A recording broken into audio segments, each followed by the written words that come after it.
Well then, today we want to talk about the growing conflict between several of Japan's most influential creative studios and Openai. It centers on the use of protected content to train Sora 2, the company's video generation model. In recent months, Japan has seen mounting frustration over AI-generated images and videos that precisely mimic the country's distinctive visual styles, especially those related to anime. The anti-piracy organization, CODA, which includes Studio Ghibli, Toei Animation, Bandai, Toho, Square Enix, and other culturally and economically significant companies, has formally demanded that OpenAI stop using their members' works to train Sora 2.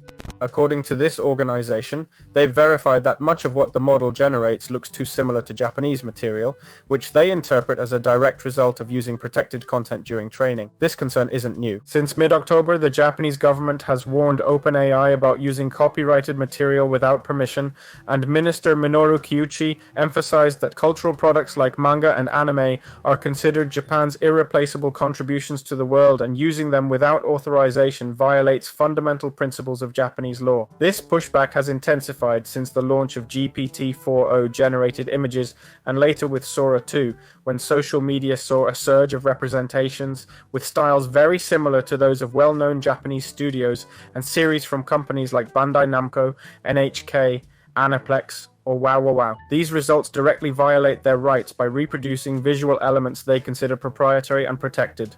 The reaction in Japan isn't coming from the private sector alone. CODA, which also acts as an anti-piracy agency, argues that Japanese law doesn't allow for opt-out systems after the fact, unlike the common practice in the United States. They stress that regulations require prior authorization before making any copies, even intermediate ones created during AI training processes. The legal differences between both countries largely explain this clash. While in the US, training with publicly available material may qualify as fair use if it doesn't directly reproduce the work, Japanese regulations consider any copying during learning as unauthorized reproduction without explicit permission. In their statements, the organization claims that Sora 2's generated results reveal knowledge of Japanese anime techniques and styles too detailed to attribute to general learning. They highlight precision in color palette, animation rhythm, character design, and cultural coherence, as well as the system's ability to respond to very specific references. For CODA and the studios involved, this demonstrates that the model was trained on specific works without permission. Meanwhile, various Japanese government officials have restated their position. The Ministry of Intellectual Property Strategy and political figures, like the Deputy Secretary of the Liberal Democratic Party, have publicly opposed using works considered essential Japanese cultural heritage without permission or compensation.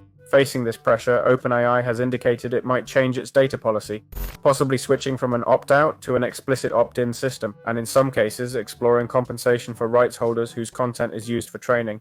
However, CODA believes these proposals don't address the core issue, the previous unauthorized use of protected material. Therefore, the organization is demanding several specific actions. They're demanding a halt to using their works in Sora 2 training, asking OpenAI to formally respond to member companies' complaints and clarify if they used Japanese material without permission. Additionally, they request that any future use be conditional on obtaining explicit authorization before including content in the model's datasets. To date, OpenAI hasn't provided a definitive response to CODA's request or the formal petitions from the Japanese government. Meanwhile, the debate continues growing both within Japan and internationally, becoming a landmark case about how generative AI technologies should relate to the cultural industries that fuel their training.